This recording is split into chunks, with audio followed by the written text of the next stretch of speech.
What is up, everybody? All right, I'm out here in the teaching van. I really wanted to get this lesson out. I want to do some substitutions, two particular substitutions, actually, that'll give us a nice hard resolve the way that a 5 dominant to a 1 gives us, okay? So when we're looking at that functionality of a dominant 5 to a 1 chord, what's happening is the tension being built up by the 4 and the 7, if you know the number system of your major scale. So I'm in G major now. If I get my 4, C, and then my 7, those two together, that tritone builds up so much tension. Now the main resolve, the hard resolve, the hardest resolve, I should say, is going to be this F sharp to the G, or the 7 back to the 1, to the tonic. Builds up that tension with the 4, and that 4 goes down to my 3. Right, so 4 goes down to the 3, 7 goes up to the tonic, or the 1, right? That's what we're mimicking if we want to do another substitution, okay? So two that I really like, they land on the 3rd chord, right? In this particular case, we're in G major, so that would be a B minor, and the 2nd chord, which would be an A minor, okay? So if I take my B minor, right, and this will work just as well resolving to the natural minor or the relative minor, E minor. If I have my B minor here, right? If I sort of cheated, I play a lot of voicings with my thumb on top, right? If it sort of suits me. So let me try with my middle finger here. So if I have my B minor 7, fret 7, nothing on the A string, and then just 7s all the way across, cool. B minor 7. I'm gonna add my flat 9. So my 8th fret on that bottom E string, right? There's my tension, right? There's my 4 and my 7, that tritone playing off of each other, that I can resolve right back to my G. Great. Or just because that 3rd chord is minor, it's very minor. I mean, a minor 7 flat 9 is a very minor sound, right? I can resolve it back to my natural minor, which would be E minor, right? So that resolve is still going to work pretty well. It'll work too doing a minor 7 on that E. So you can use it, you can throw it in, right? That you don't have to land on this D7 to get to your E minor if you're a natural minor, or D7 to get back to your G. You can be a little bit more creative. And if we look at this, right, we can see if I take a D7, I play it this way. Right, so I have my normal sort of A form of that D bar chord, right?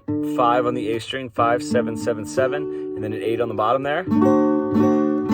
Cool. I'm just taking that whole form, all of the notes in that chord, and I'm just putting a B in the bass, right? So that's visually what we're looking at. If sort of, thinking of this numerically, gets a little tricky. That's exactly what we're doing.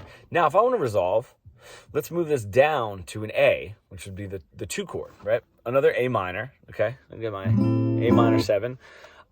How we can build this tritone, and I really like this, because in my second chord, right, or if I were to take the mode of that, it would be Dorian, right? If I'm in G major, right, my A would be my Dorian.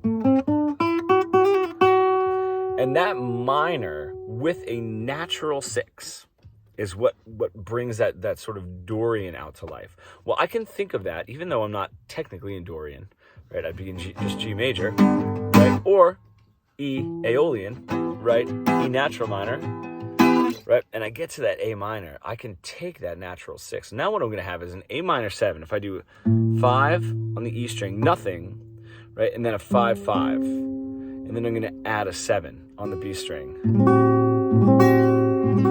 A minor 7, 13, right? Or an A minor 13, okay? All right, and then that is my tritone, right? My C or my 4 to my 7, which is where that F sharp is, right? If I play that together, that'll bring me back to my G.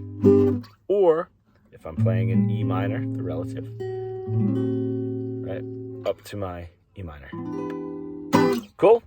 So it works, right? There's some other ways to get a nice resolve without having to always go to that 5 chord, right? And sort of like having, if you're playing, you know, your bass is playing, you know, kind of hitting the 5 back to the 1. You know, there's other options that we can musically play with that still give us that function. You know, and of course, if that super hard sort of triumphant resolve is what we're looking for, it's not going to sound better than the 5 dominant to the 1. But at least now we know that we have options. You know, within whatever sort of the color scheme, so to speak, of the song is that we're writing, you know, we can add some other elements and some other ideas.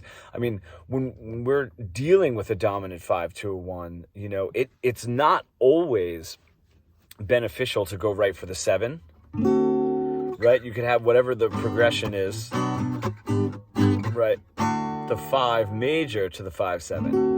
You know, like a half a measure of that major, and just sneak that 7 when you're doing it. So that's the same case here. You know, if I have a 1, 5, 2, 3, 3 minor flat 9, back to the 1. You know, however it is that you guys decide to do it. But just wanted to show you that. I was showing a student; they really like that.